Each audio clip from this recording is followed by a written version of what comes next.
Hello दोस्तों, आप सभी का स्वागत है ज्ञान स्टोरी चैनल में। चैनल को सब्सक्राइब जरूर कर ले। जहाजों की कब्रगाह होली ग्रेल ऑफ शिपरेक्स के बारे में आपने सुना होगा, जहां जाते ही बड़े से बड़े जहाज अपने आप डूब जाते हैं। लेकिन आज हम आपको एक ऐसे जहाज के बारे में बताने जा रहे हैं जो अरबों का खजाना लेकर डूबा था। इस पर 200 टन चांदी, 110 लाख सोने के सिक्के, हजारों हीरे, पन्ना और जवाहरात लदे हुए थे। आज के दौर में इसकी कीमत 1600 अरब रुपयों से ज्यादा होगी। वर्षों बाद अब इस जहाज को निकालने की तैयारी की जा रही है। अगर ये सही सलामत मिल गए तो इस देश की किस्मत बदल जाएगी। आप जानकर हैरान होंगे कि जैसे ही इसके बारे में पता चला है, कई दावेदार भी सामने आ गए हैं। एक टीम तो आधी दौलत देने की मांग कर रही है। बात जून 1708 की है। ब्रिटेन और स्पेन के बीच भयानक युद्ध चल रहा था। लड़ते लड़ते स्पेन का एक जहाज कोलंबिया तट पर कैरिबियाई सागर में समा गया। 64 तोपों वाले इस जहाज का नाम सेंट जोस गैलियन सन होजे गैलियन था, जो वर्षों तक समुद्र की तलहटी में घूम रहा। सरकार इसे तलाशती रही। इसी बीच 2015 में कोलंबिया की सरकार ने ऐलान किया कि जहाज के मलबे को ढूंढ लिया गया है। यह समुद्र में तल से लगभग 3100 फीट नीचे पड़ा हुआ है। जैसे ही ये पता चला, दौलत के कई दावेदार सामने आ गए।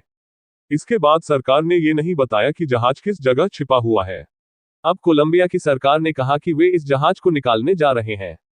2026 में राष्ट्रपति गुस्तावो पेट्रो का कार्यकाल समाप्त होने से पहले से पानी से ऊपर लाया जाएगा। पिछले साल कोलंबियाई नौसेना के गोताखोरों ने जहाज के मलबे की तस्वीरें कैप्चर की थी। बताया था कि 300 साल से भी ज्यादा समय तक समुद्र की तलहटी में छिपे रहने के बावजूद जहाज का ज्यादातर हिस्सा पूरी तरह सुरक्षित है। तस्वीरों में जहाज शैवाल से ढका हुआ नजर आ रहा है। गोताखोरों ने यह भी बताया था कि जहाज में सोने की सिल्लियां और सिक्के हैं।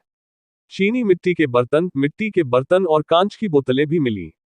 कोलंबिया के संस्कृति मंत्री हुआन डेविड कोरिया ने ब्लूमबर्ग को बताया कि अगले 2 वर्षों में जहाज को निकालना हमारी प्राथमिकता है। हम इसे निकाल कर रहेंगे। जैसे ही जहाज निकालने की बात सामने आई, ग्लोका मोर्रा नामक एक अमेरिकी टीम सामने आ गई।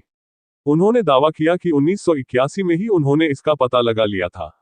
तब कोलंबिया की सरकार को जानकारी दी गई थी। जहाज के मलबे के निर्देशांक कोलंबियाई अधिकारियों को सौंपे गए थे। सबसे पहले कोलंबिया को खजाने में से 10 अरब डॉलर यानी आधा हिस्सा हमें देना होगा। खजाना नहीं मिला तो हम सरकार पर मुकदमा करेंगे। हालांकि कोलंबिया के मंत्री ने इस दावे को खारिज कर दिया। उन्होंने कहा, गोताखोरों की टीम वहां गई जरूर थी, लेकिन कुछ भी पता नहीं लगा पाई थी। उधर अपना जहाज होने का दावा करते हुए खजाने पर हक जता रहा है, तो बोलिविया भी इसकी मांग कर रहा है। अगर आपको ये जानकारी अच्छी लगी तो ऐसे अनोखे फैक्ट्स के लिए जुड़े रहिए न्यूज 18 हिंदी से।